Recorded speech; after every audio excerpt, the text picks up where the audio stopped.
I think it's horrible. I think it's terrible. It's just not right, and that's why I called you guys. Both of these women are talking about bills they got from their doctors. They paid their normal copays, and then I still owed $152.94. The doctor's office visit had been coded outpatient services because the doctor's practices had been bought by a hospital system. Oh, I was very upset. I mean, we've gone for years, you pay your doctor copay, and that's what you expect to pay. But now it's like you're adding several $100s to a bill, just a normal routine visit. I paid my copay, and I shouldn't have to pay anymore. If you haven't dealt with this yet, you probably will soon.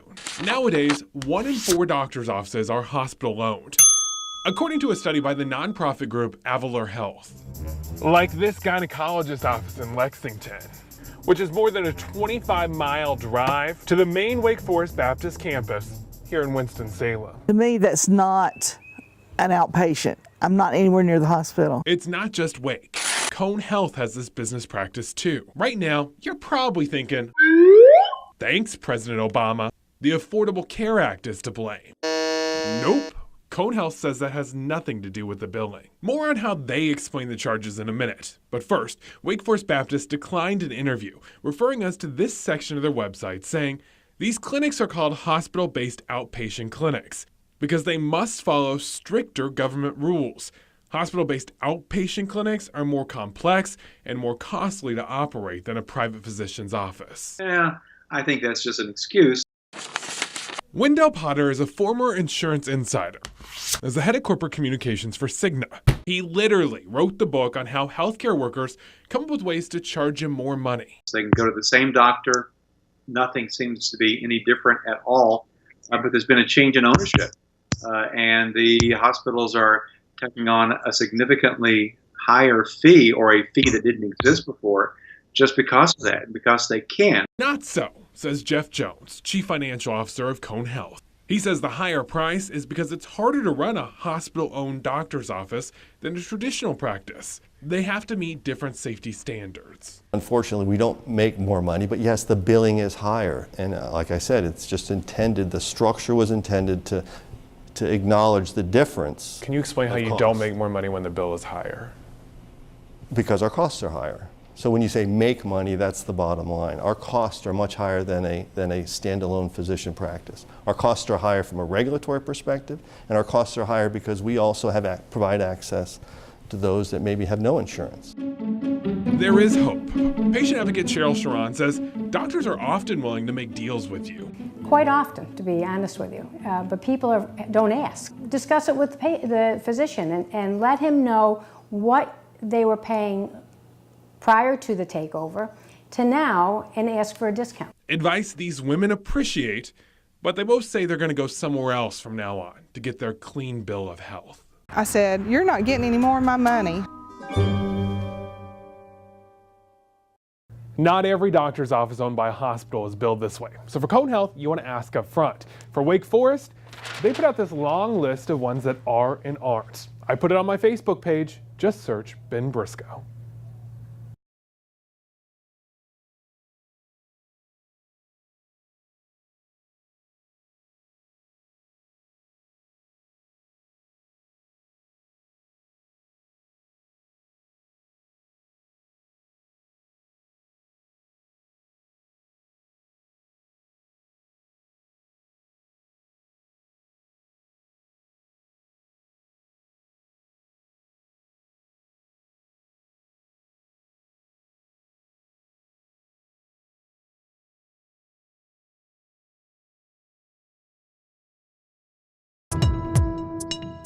Oh my God, are they going to try to push the car off of him? Oh my God. Turn off County 911, what is the address of your emergency?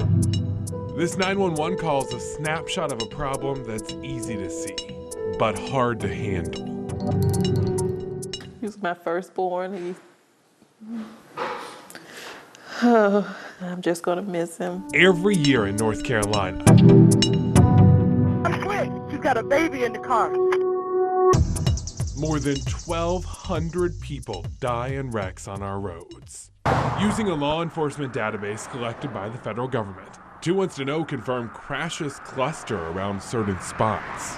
like here at 40 and Mount Hope Church Road near Greensboro city limits, where there were 7 deadly crashes within 4 years, from 2013 through 2016, the most recent information available. More wrecks than any other place in the area.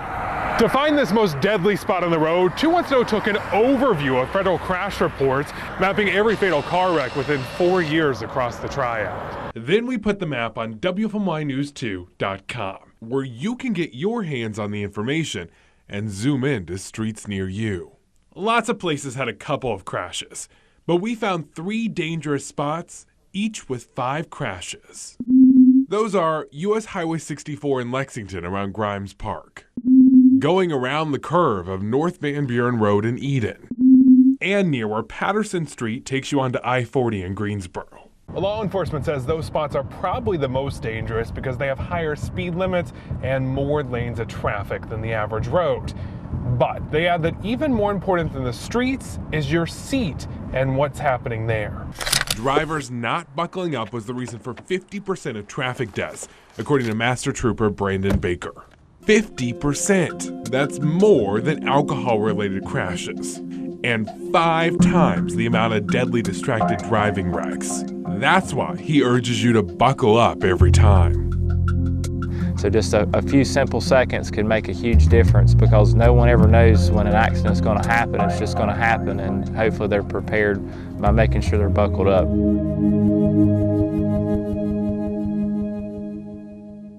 Not only do you want to buckle up in the front seat, but the back seat as well. For proof, I've got a real-life dash cam video that you've just got to see. We're going to play it for you in 12 minutes on WFY News 2. In the meantime, do not forget about that interactive map. I put a link to it on my Facebook page. Just search Ben Briscoe. Sir, this has all the red flags of being a scam. Can you please tell me if she can get her money back? Shut up, a stupid person is what you have to say to that. Oh, wow. He hung up. He hung up. It's a scam. And I'm about to cry now. I'm just trying to hold it together. She's trying to hold it together because this Greensboro woman is out $100 and wants to warn you not to make the very same mistake. 210's Ben Briscoe looks at what to avoid and helps this woman from losing any more money. It really, really upsets me because I don't have $100 just to give. I'm on a fixed income. How did Lakeisha Swarrington get here? I was online, trying to find a loan, and they called me. She wanted some money for new furniture, but the caller told her in order to get a loan of $1,500, she'd have to pay a $100 deposit in the form of 2 iTunes gift cards.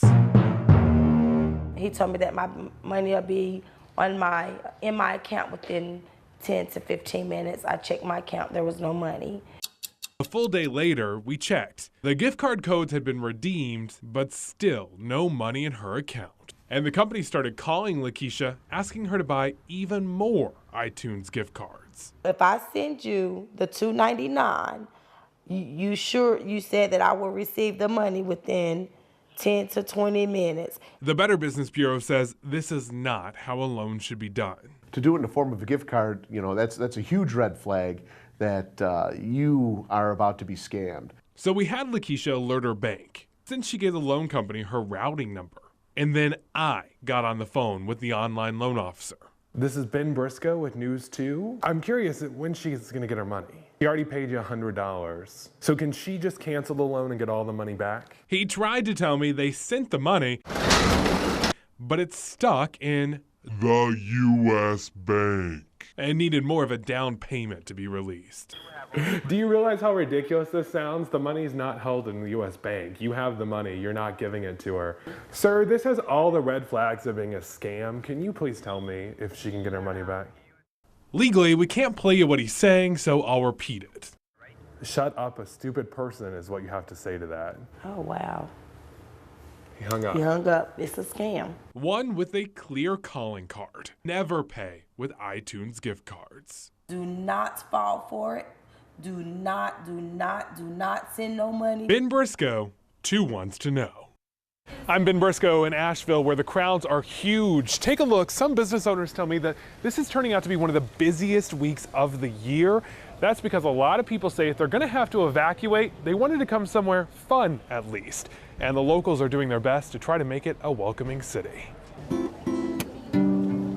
Artsy Asheville. I can't feel the pain of those experiencing the hurricane. Welcome those temporarily taking root from Irma. You're not alone. If you don't got one, I got a home. So hey, if you need some help, chill at my house. And the best way they know how. The concept of grabbing everything you have inside of your house and putting it into your car and then like just hoping it'll be there when you come back, like I can't even begin to imagine that. From lyrics on a limb to sonnets on the street. Well, I hope they take away to take the time and enjoy the talent that's on the streets, and then also that they're enjoying themselves even in a dark time. Hotels say they're almost booked solid everywhere. License plates from Florida, Georgia, South Carolina. You try to enjoy the party and take in the sights, but your mind is at home. So we've been hooked online and watching the Weather Channel and still kind of, on high alert. Frustration perhaps best expressed on the famous Before I Die chalkboard. Someone writing their dream, simply go home after Irma. Look, sometimes we're trapped within the blessing. Another time life gets a little stressing. Other times and the times we evacuate because life ain't that great. And all those poor people that came up here are still going to feel a little impact from the storm. The main concern in Asheville is going to be heavy rain, not flooding, but landslides. Of course, we're going to be right here as the storm rolls through with live updates. From Asheville, Ben Briscoe, WFMY News 2.